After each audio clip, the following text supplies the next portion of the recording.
तो जनपद संभल पहुंचे भारतीय किसान यूनियन के राष्ट्रीय प्रवक्ता राकेश टिकैत सरकार पर जमकर हमला बोलते हुए राकेश टिकैत बोले, देश में दो तरह के लोग, एक नारंगिया और एक भारतीय। तो सरकार नहीं चाहती किसान खुशहाल हो। दोनों सरकारें मौसी मौसा एक जैसे। इनके मामा नागपुर में बैठे हैं। देश के किसानों में फूट डलवाने को लेकर सरकार अलग अलग किसान संगठन बनवा रही।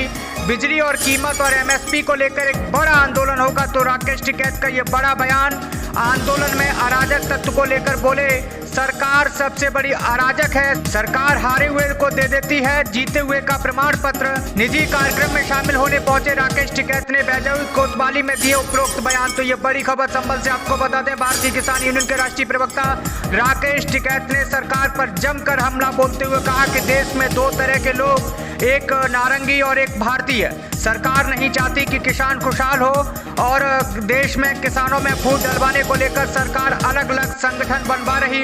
बिजली और कीमत पर MSP को लेकर बड़ा आंदोलन होगा। तो आइए अब आपको सुनाते हैं क्या कुछ कहा राकेश टिकैत ने। तो क्या आपका कार्यक्रम है? यहाँ एक प्रोग्राम है और किसानों से बातचीत की।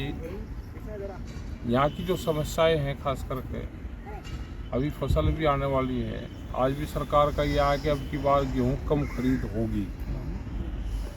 ये गेहूं के पूरे क्षेत्र है और गेहूं को ज़्यादा खरीद हो भी नहीं ना सरकार कर रही। व्यापारी से 60% खरीदती है अब, जितना भी उसको चाहिए सरकारी कोटे में, और किसान से 40 खरीदती है। गेहूं लगा लो या धान लगा लो। इसीलिए MSP गारंटी कानून देश में चाहिए कि व्यापारी उसके कम पे ना खरीद करें, तो उसका पूरे देश के किसानों को फायदा होगा। अच्छा, जैसे बीजेपी ये कहती है कि जब चुनाव आते हैं तभी इन्हें ये चीज़ याद आती है।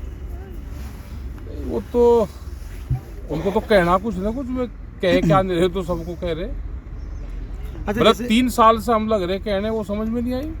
3 साल से सरकार बात नहीं कर रही, वो समझ में नहीं आई। अब उनका पॉलिसी यह होगी कि इनको बदनाम करो, फसलों के दाम ना दो, किसान को कर्जा दो तो ये जमीन बेचेगा अपनी। और बहुत स्पीड से जमीन बिक रही है, बहुत स्पीड से जमीन बिक रही है किसान की, क्योंकि कर्जे में जा रही। दाम नहीं मिलेंगे लेकिन कर्जा जरूर मिल जाएगा। आप जमीन का सौदा रात को करो, रात को बिक जाएगी आपकी। और फसल आप दिन में बेचना चाहो तो दिन में नहीं बिकती। संघर्ष ये लंबा चलेगा। अच्छा, जैसे ये जो जयंत चौधरी हैं, उन्होंने समाजवादी छोड़ के और वो बीजेपी में शामिल हो गए हैं। वो अपने लिए एक मिनट, अब वो अपने लिए जाटलैंड का एक बहुत बड़े नेता मानते हैं। तो इससे क्या फर्क पड़ेगा पश्चिम यूपी पे? कोई फर्क नहीं पड़ता। जिससे पॉलिटिकल आदमी जिसको जहाँ जाना समझो, हमारा किसी पॉलिटिकल सिस्टम का कोई संबंध नहीं है। तो न ये एक जाति की ये संगठन है, किसान संगठन। भाई यहाँ जो जिस जाति का नाम लिया, यहाँ उसमें कई आदमी खड़े होंगे। यहाँ आप गोरखपुर और उधर देवरिया की साइड में चले जाओगे तो वहाँ पे किसान खेती करने वाले और बिरादरी है। वहाँ काछी है, जाटव है, बहुत बिरादरी है। जो भी गांव में रह रहा है उसकी लड़ाई लड़ रहे किसानों में। सिंगू बॉर्डर किसी पर एक जाति से होना, न एक धर्म से होना। सिंगू बॉर्डर पे पंजाब के किसान पहुंचे, उनके साथ पुलिस की भिड़ंत हुई। टिकैत की सेना इस बार दिखाई नहीं दी दिल्ली ये बॉर्डर पे। हमारा संयुक्त मोर्चे का प्रोग्राम नहीं है। दिल्ली से जब आए आंदोलन वापसी तो संयुक्त मोर्चा इकट्ठा आया और यहाँ आने के उसमें से कुछ लोग अलग गए।